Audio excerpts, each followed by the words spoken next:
Welcome back to the Soap Asylum where we're crazy about General Hospital and bold and beautiful. Right now, we're getting ready to talk about General Hospital. What happened today was we had a stand in for our little James, Gary Fuller. He fell off his bike and he hurt himself. So he has to take a little break, our little James. And standing in for James was Easton or Eastham because I can't read my own writing. I'm not sure if it's an M or an N. I don't know if I wrote that with my feet or my mouth. What in the hell? Easton, cute little baby boy. He did a really good job. Last name Win, Easton Win. I'm going to think that's an N. It's an N. He's filled in for our little James, Gary Fuller. He did an excellent job. So Cody had to tell James about Nathan slash Cassius. Of course, James was not accepting that. He thought Cody was lying. He didn't want to hear anything Cody had to say bad about his dad. Especially the part where he had to tell him that Cassius is not his father. It was, never he was never really Nathan. So at that point, James was very upset. He told Cody he was lying. He ran out and ran into his grandma, Liesel, and Liesel, told him that everything that Cody said is true, but it's okay because we still have each other and everybody else that loves us, Spinelli, Maxie, Felicia. And then when she mentioned Cody, he says, no, he's a liar. I don't believe him. I don't love him anymore. And he ran out. Perfectly normal reaction. Shoot the messenger all the time. Stay locked and loaded for the messenger. And Cody was willing to take them bullets. He already told Molly that, this is he would rather him hate him than his mom or Spinelli. And he was right because could you imagine if Spinelli or his mom would have said that, he really wouldn't have accepted, and it would have been a lot harder for them to get back from that. This right here, it'll go quick. Him and Cody will be back together. He'll be back with that cowboy hat on, and everything will be back to the way it was. Let's go over to the young adults. They were over at the Metro Court, telling Kai and Emma how their audition and the taping and everything went. Somebody in the comments said that Trina couldn't sing. And I was like, what? So I had went back to listen to some of the stuff, a couple of things that they had let her sing. She is no Epiphany, I'll have to say. Epiphany had that powerful voice. I heard a little soul and rhythm in Trina. Trina got it in her. She's very young, just give her a chance. Um, if I had to compare her singing compared to some of the other young people, I ain't gonna name no names. I think she does better. But I'm not one to sit and listen to them sing on the soaps. Like I will fast forward it, and this scene was no different. I'm sorry. I don't even know how the song went. But I do remember the first time that the producers came. This was yesterday. This was yesterday.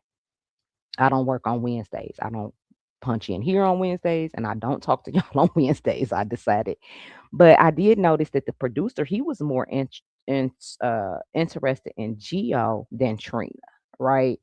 So then BOQ was like, "Oh no, this is about Trina."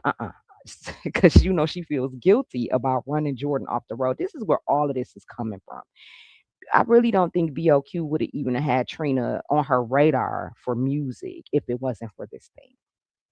Because where have you been? She was at the nurses' ball. She sung with Jocelyn at the nurses' ball, so she could sing or whatever. So why now, Brooklyn? Because you feel guilty. So here we go. Emma's face is balled up right here because she feels like at the moment she felt like Gio was doing something that he didn't really want to do to help his friend. He told her that's not true. He wants to give it a shot. He says he doesn't want to have any regrets.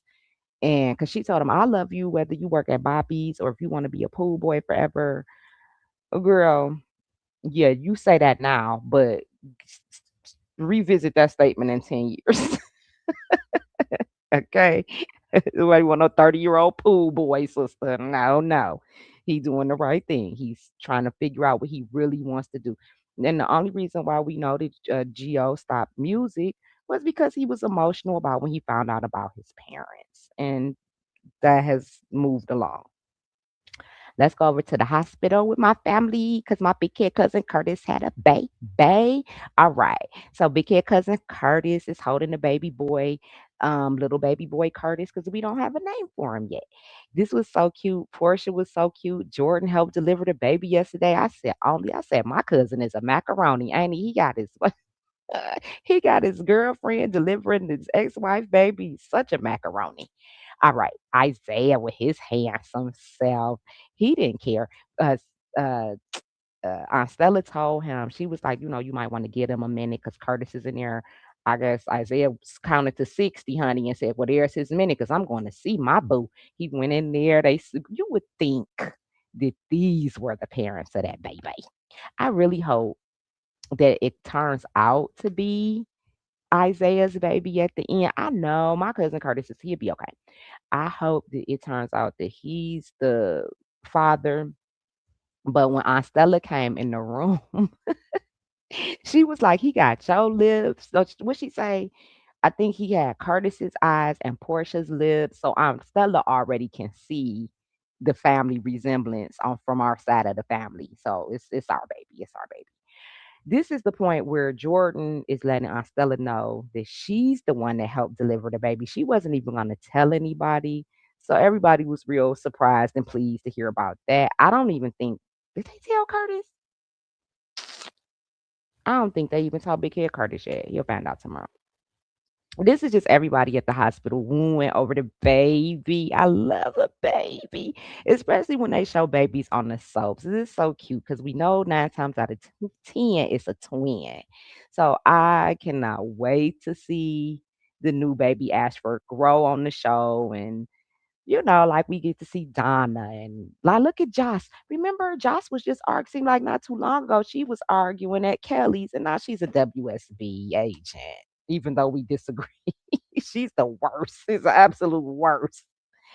Anna Banana. Anna Banana, they got my baby looking like they just drug her through the mud and up through hell and back down through the mud and went back around through hell.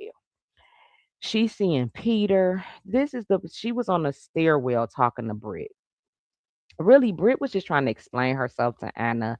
Anna was like, "You just like your daddy. You just like Cassius. Y'all don't care. The only good phase-on out of y'all whole group was Nathan.